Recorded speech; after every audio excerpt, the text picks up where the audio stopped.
Bonsoir à toutes, bonsoir à tous et bonsoir Thibaut Neve. Bonsoir. Ça va Thibaut? Ça va bien, ça En va forme? bien. Ouais, ouais. Trois petites questions pour commencer Thibaut, c'est la nouvelle formule. Si vous étiez une saison, vous seriez laquelle? Ah, je pense que je serai l'été. Ah bah pas de chance, on est en plein, on arrive en hiver. Oui, Là, bah, c'est pour dans 6 mois. pas de bol, va falloir patienter. Si vous étiez un endroit sur la Terre? Je pense que je serai dans la maison de ma grand-mère, qui a beaucoup compté pour moi, et j'aimerais bien y retourner. Enfin, c'est une maison qu'elle n'a plus, mais D'accord. j'aimerais bien y On peut retourner. savoir où c'est plus ou moins? Elle vient de Hatt, voilà, dans le Hainaut. historiquement. Oui. D'accord.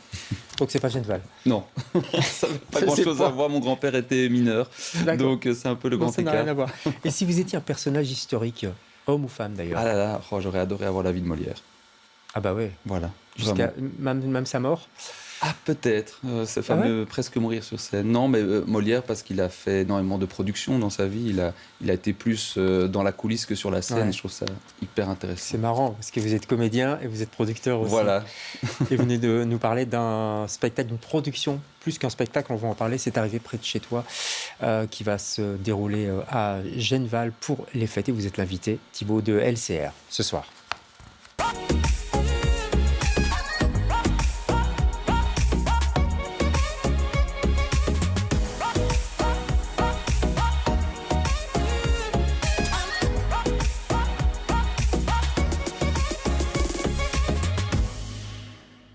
Bonjour. On est là avec le Père Noël, on a cassé le traîneau, du coup on s'est parqué ici devant. Bonjour. Je vous raconte pas, on était censé arriver en Belgique, mais là on revient du paradis et on a croisé Françoise Hardy, l'abbé Pierre, Alain Delon, bref. Et puis Dieu nous a gentiment renvoyés ici, mais est-ce qu'il vous reste des chambres? Parce que on est crevés. C'est arrivé près de chez toi, c'est votre spectacle idéal pour les fêtes de fin d'année. Du 17 décembre au 4 janvier à Genneval. Réserve vite tes places, il n'y en aura pas pour tout le monde. Infos et réservations, il est temps d'en rire.be. Action. C'est vous, Père Noël? J'arrive pas à bien voir, Non, c'est le comédien Thibaut Paqueux. D'accord, ok. Ce n'est pas moi. ça aurait pu être vous. C'est un Ça aurait autre pu être Thibaut. Ouais, ouais. Parce que c'est un spectacle de Noël, c'est ce qu'on appelle les spectacles de fin d'année, c'est ça? Oui. C'est dans cette grande tradition-là, en fait. Tout à fait. C'est un spectacle qui brosse l'actualité 2024, Ouais. avec évidemment des grands temps forts, les élections américaines, les élections en Belgique, mais surtout avec l'envie d'en rire et de parler du vivre ensemble. Et c'est vrai que cette année, j'avais envie de prendre un fil rouge. Je Ouais. trouve ça compliqué, on a beaucoup parlé. Est-ce que la revue est un genre éculé? Est-ce que les gens n'ont pas marre des revues? Enfin, Bah ouais, par exemple, j'avais quelqu'un des galeries dernièrement, eux ils ont décidé d'arrêter la revue, quoi. Et moi, je porte en haute estime quand le théâtre nous permet de rire de choses difficiles. Je pense que le théâtre, c'est ce qui nous rassemble et pourquoi pas même nous réconcilier avec la classe politique. Ouais. Mais Il y a du boulot, quand il y même. a du boulot, mais parce que voilà, c'est le vivre ensemble, c'est la responsabilité, c'est Ouais. la solidarité. Et puis ça colle bien avec le Père Noël, qui est cette espèce de personnage qui le soir de Noël, on est prêt à croire tout. Hein, on est prêt à croire que l'année 2025 sera formidable. Et jouant de ces codes-là, j'ai utilisé un fil rouge cette année. C'est quoi le fil rouge? C'est le Père Noël est envoyé chez les Belges parce que la mère Noël lui dit écoute, franchement, tu as besoin d'aller voir une bonne cure de compromis, de sens du partage. Il dit et quoi, les Belges? Non, vas-y. Et en fait, évidemment, il va se perdre. Il va d'abord aller dans plein de coins de l'actualité. Mais utilisant ce fil rouge, ça nous a permis rythmiquement d'éviter le côté sketch, chanson, perruque. Parce qu'il faut enfin, chaque fois renouveler. C'est vrai que la revue, ça existe depuis très longtemps, donc il faut creuser. Bien pour, sûr, il faut se donner de nouvelles façons, notamment l'humour, ça bouge beaucoup. Ouais. Les codes du stand-up nous ont rattrapés, Oui. c'est-à-dire une forme de simplicité, d'efficacité. C'est plus les perruques, c'est plus les flonflons. Voilà. Donc, utilisant ce qui a trait à une forme de modernité et d'immédiateté, je pense qu'on essaye à notre niveau de se donner des nouveaux moyens de Ouais. parler de l'actualité et d'en rire. On va parler du stand-up parce qu'il y en a plusieurs. C'est ce qui fait aussi le succès de votre formule en été. Vous parlez de votre saison préférée. Toujours à Genneval, parce que je n'ai pas Exact. dit, mais c'est à Genneval. Oui. C'est pas très loin à Genneval. Hein, Non, il y a franchement, le train même. Oui, il fallait un C'est train. bientôt le RER. Oui. C'est le train. Il y a une gare à Genneval? Il y a une gare Paris qui est Centre. juste à côté. Non, franchement, Ah oui, ouais, on est à 3 minutes Allez, de... pas d'excuses Ouais, alors. non. D'accord. Ça, c'est pas la gare de Mons, mais c'est quand Non, même voilà. une petite gare toute mignonne. Justement, à propos de l'actualité, il n'y a pas de gouvernement, il y a des affaires, il y a Didier Reynders, il n'y a pas longtemps, etc. Enfin, ça n'arrête pas. Oui. Comment vous faites un peu le tri là-dedans? On sait qu'il y a une caricature, c'est-à-dire qu'il y a des personnages par eux-mêmes, ils prêtent à sourire, ils prêtent à rire, parce que leur façon d'être, de se comporter... Qui, par exemple? Oh, écoutez, quelqu'un qui va vraiment insister pour tout à coup faire élire de domicile à une élue dans la ville de Mons. Enfin bon, voilà, un président américain qui est réélu. Au-delà des valeurs et quelque part de l'humanité que ces personnages portent, parce qu'il faut de tout évidemment dans la société, eh bien nous on arrive à en faire des personnages de comédie. Donc c'est même plus eux-mêmes, parce que ça nous fait tant penser à notre voisin, à notre frère, enfin bon voilà.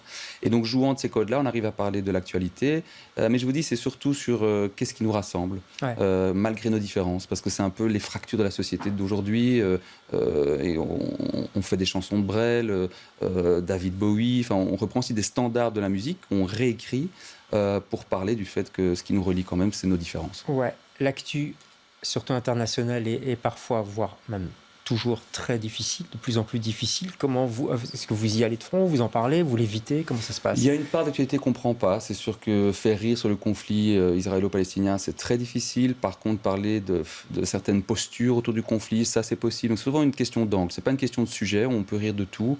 C'est la façon dont c'est traité. Il ne faut pas rajouter de la blessure à la blessure, ça n'a aucun sens. Mais donc c'est souvent une question d'angle. On est parfois très surpris parce que quelque chose qui fonctionne sur le papier, on le répète, ça ne fonctionne plus. Et à l'inverse, parfois quand on répète des choses, des textes qu'on croyait moins bons prennent tout leur sens parce que l'interprète va réussir à faire quelque chose. Et c'est un spectacle très complet. Il chante, il danse. Enfin, je veux dire, pour moi, mettre en scène un spectacle comme ça, c'est vraiment de la performance, quoi. Comment vous avez casté tous ces gens? J'ai une équipe de fidèles quand même, hein, je dois bien l'avouer, parce que c'est pas si facile, franchement, quand on a fait une école de théâtre, d'être capable de... Alors maintenant, la jeune génération plus, génération un peu comédie musicale, comme ça, moi... À mon époque, on apprenait à bouger, chanter, mais enfin, se dire qu'on va faire ça tout le temps. Et donc, c'est sûr que c'est une équipe très, très forte et qui touche tant à l'écriture qu'à l'interprétation. Donc, c'est un spectacle qui se crée aussi beaucoup pendant les répétitions. Il y a une tradition, en tout cas, aux galeries, il y avait une tradition, c'était d'inviter les hommes et les femmes politiciens. Est-ce que c'est le cas ici? Non, pas vraiment. Après, évidemment, ils sont les bienvenus. On va pas les virer à l'entrée. Donc voilà, mais je veux dire, non, ils sont évidemment tout à fait les bienvenus. Mais c'est sûr que la classe politique, en tant que telle, n'est pas spécialement demandeuse, je pense. Par contre, ce qui se joue de la politique est très intéressant. On arrive vraiment à rire de choses qui parfois nous ont blessés. Par exemple Bien, je vous dis, ça peut être le conflit israélo-palestinien, ça peut être le pouvoir d'achat, des questions de transmission, de fracture sociale. Enfin, il y a notamment un personnage de ma mémé dans le spectacle, parce qu'on fait une partie autofictionnelle. Il y a une première partie où la troupe essaye de financer son spectacle. Et donc, on montre aussi par ce côté coulisses tout ce que nous, les artistes, on doit vivre en général pour vivre ensemble, payer. Et donc, ce principe-là, pour moi, c'est plus politique de parler de ça, quasi. Alors moi j'ai une autre question, puisque là vous parlez un peu du métier, c'est comment vous faites? On va regarder une photo de vous sur la scène du théâtre Le Public. C'est Le Dieu du carnage de Yasmina Reza, avec des super comédiens. Voilà, on voit la photo là pour l'instant. C'est mon personnage, oui. Stéphanie Van Vive. Comment vous faites pour vous décupler? J'ai l'impression que vous êtes partout, Thibaut. Alors, c'est compliqué ce métier, parce que par exemple, ça, c'est une reprise qu'on a décidée il y a 1 an et demi. Donc, le spectacle cartonne, Michel Boguin dit il faut qu'on reprenne, évidemment qu'il faut qu'on reprenne. Et puis, moi, je ne savais pas que j'allais faire cette arrivée près de chez toi 3. Mais c'est une responsabilité, c'est-à-dire que parfois, dans nos métiers, oui, on a des journées très denses. Alors, heureusement, je m'octroie quand même des moments plus cool. Mais c'est sûr que c'est un métier qui nous demande de taper sur beaucoup de balles. C'est rare de pouvoir dire non, ça, je ne veux pas le faire. Parce que c'est un métier aussi qui est tellement exigeant dans la nécessité qu'on a de vivre et d'exister.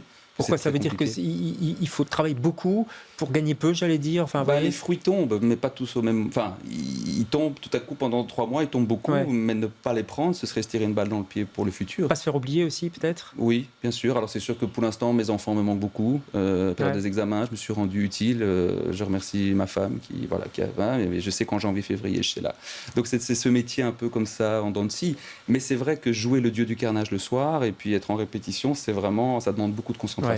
Et là, les 4 interprètes du Dieu du carnage sont incroyables, vraiment. Enfin, 4, excusez-moi, je me mets dedans. Mais les 3 autres, certainement aussi. Vous êtes nuls, mais eux, ils sont super. On peut les citer, les autres. Il y a Stéphanie Van Vive, il y a Ariane Rousseau et Nicolas Beuys. Et on a vraiment l'âge des rôles. Je pense que pour tous les 4, c'est vrai. C'est une super pièce aussi. C'est une pièce, je pense que c'est l'une des 10 meilleures pièces du répertoire. Elle est d'une efficacité, d'une drôlerie, d'une tendresse et à la fois d'une férocité. Vous préférez quoi, mettre en scène ou jouer? Je pense que je préfère jouer. En fait, dans le sens où les planches me manquent très vite. Si je ne suis pas sur les planches, j'ai l'impression que je serais même incapable de diriger. Donc c'est jouer, et puis mettre en scène, j'adore, parce que c'est aussi une façon pour moi de mettre des parties de moi-même dans différents personnages. Et puis c'est vrai que ce n'est pas la même partie du cerveau, parce que quand on joue, on doit oublier quasi tout, s'en remettre à quelqu'un, et quand on met en scène, on doit avoir des yeux partout. Oui, alors mettre en scène et produire aussi, c'est une responsabilité quand même. Il y a des contrats, tout ça. Je parlais de Molière. Oui, je parlais de Molière. Non, mais il faut que ça marche, il faut que les gens aillent jusqu'à Genval déjà. Mais aussi. ça, je pense que ça m'a toujours très intéressé de savoir comment les spectacles se finançaient. Et que, c'est vrai, on en a déjà parlé dans des débats. Oui, je pense que ça m'offre plus de liberté et de créativité de savoir comment l'argent est géré.